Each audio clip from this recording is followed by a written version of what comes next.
back in May 2018, when Dragon Ball Legends first released. Dokkan just started to step up their game out of nowhere. And I don't know if that's because of the competition that Dragon Ball Legends brought, or just because Toshi left Dokkan for Dragon Ball Legends. Honestly, who knows? But even after all these years, there are a couple of things that Dragon Ball Legends has over Dokkan. Things that I wish Dokkan had, or did differently. And that's what we'll cover in today's video. All the things in Dragon Ball Legends that we need in Dokkan. We'll start with the skip tickets. Something that Dragon Ball Legends had on release, literally since day one. And for some reason, is still not a thing in Dokkan. Imagine being able to skip through an event to get the resources you need. This would genuinely be a game changer for Dokkan events. Just beat the event once, then use the skip tickets for the other medals. This would save us so much time, which is probably why they don't want us to have this in game. Since literally 90% of Dokkan's gameplay is just grinding stuff, like let's be real. And then when they drop like a new challenging event, you just clear it on day one and go back to grinding.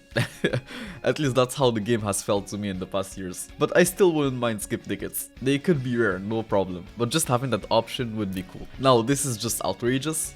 Why can't you skip summon animations in Dokkan? I'm pretty sure Legends had this feature since day one. And it could genuinely save us so much time and pain in Dokkan. Like, you can tell by the summon animation if a multi is going to suck or not. So, just let me skip it. Why do I have to suffer through my shaft? Like, I know I got shafted. Just let me move to the next multi, bro. Like, what is this? And I don't think it's something that would be that hard to implement. So, yeah, honestly, I just don't understand. Another cool quality of life update would be to not have to download absolutely everything. If you ever wondered why Dragon Ball Legends takes less space than Dokkan in your phone, when the game is literally in 3D, while Dokkan just has like 2D PNGs, well, it's because in Dragon Ball Legends, you don't download everything by default. Like, the game only downloads the assets that you'll actually be using in game. Like, I know most Legends players just download everything to not get spoiled when summoning, but this is still a cool option to have for the people who don't have like an unlimited amount of space in their phones. Like, Dokkan just takes up way too much space. Like, bro, there's video games on my computer that are smarter than Dokkan. Dokkan takes up 20 gigabytes now. Like, bro, what?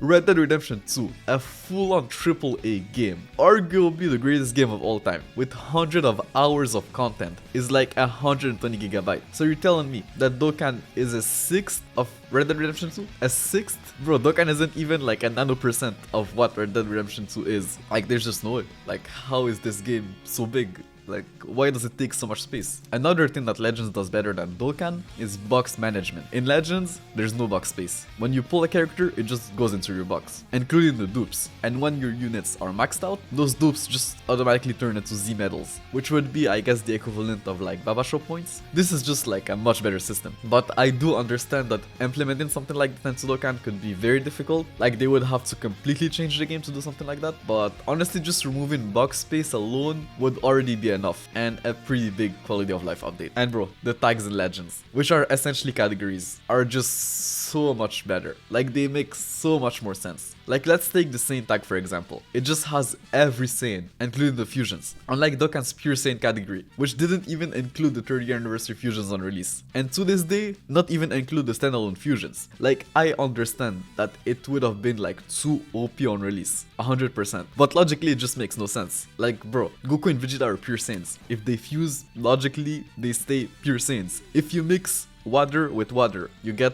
water. Not something else, bro. Like, I don't know. Like, bro, what? Like, just, it doesn't make sense. And on top of that, Dokkan is a PvE game. Who cares about balance? And bro, when you release characters like Tex per Vegito, you can talk to me about balance.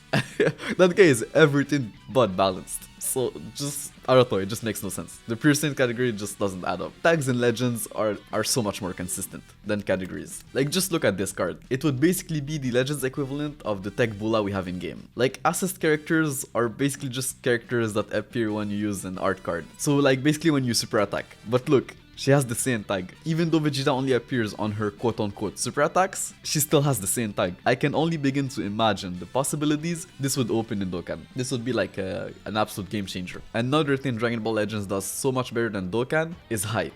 Like, I'm sorry, but Dokkan just takes so much longer to release the hype units. Legends always has them first, and the release are either just as good as the ones in Dokkan, or even better. Like, take for example Beast Gohan. Bro, we got Beast Gohan months after Legends, and they fumbled him. He wasn't even like a top 5 unit in the game on release, or like a playable character. Well, in Dragon Ball Legends, not only was he playable, he was the best unit in the game. Like, I just don't understand what they were thinking.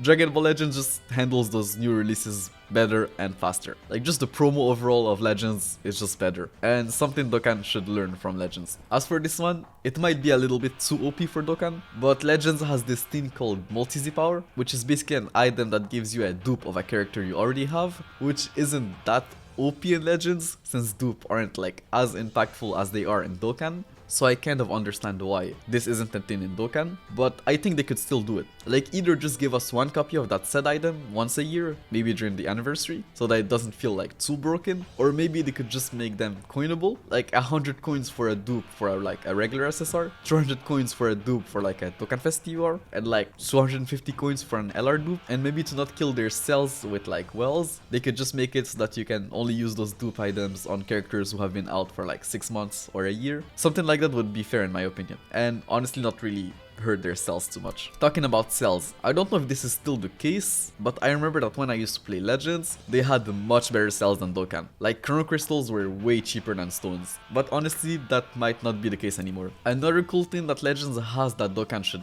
have to is co-op. I honestly don't know how they could implement that in Dokkan, but I remember grinding co-op with one of my friends and it was actually pretty fun. Like, honestly, they could take inspiration from that first version of Battlefield, mix it with like Chain Battle and cook something up. I don't know, it could be fun. Now, this is definitely subjective, but I feel like Dragon Ball Legends has like a more interesting story mode. I haven't really kept up with it, but I remember it being pretty interesting. Unlike Dokkan story mode, where I genuinely have no idea what it's even about, I just did it for the stones.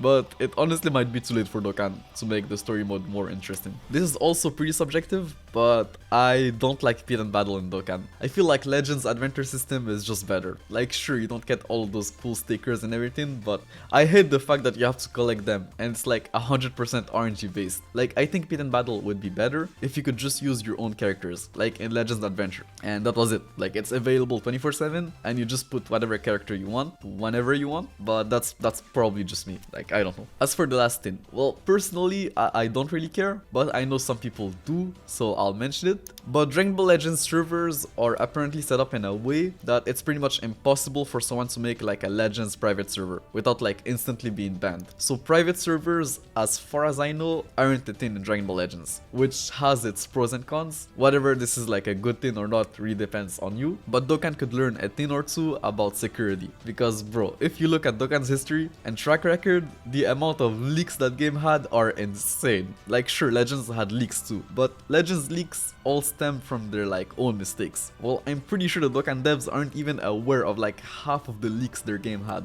So yeah, this is it for today's video. If you liked it, make sure to leave a like and a comment for the algorithm. It would mean a lot. And if the video is out by now, you should see it on your screen. Things that Dragon Ball Legends could learn from Dokkan.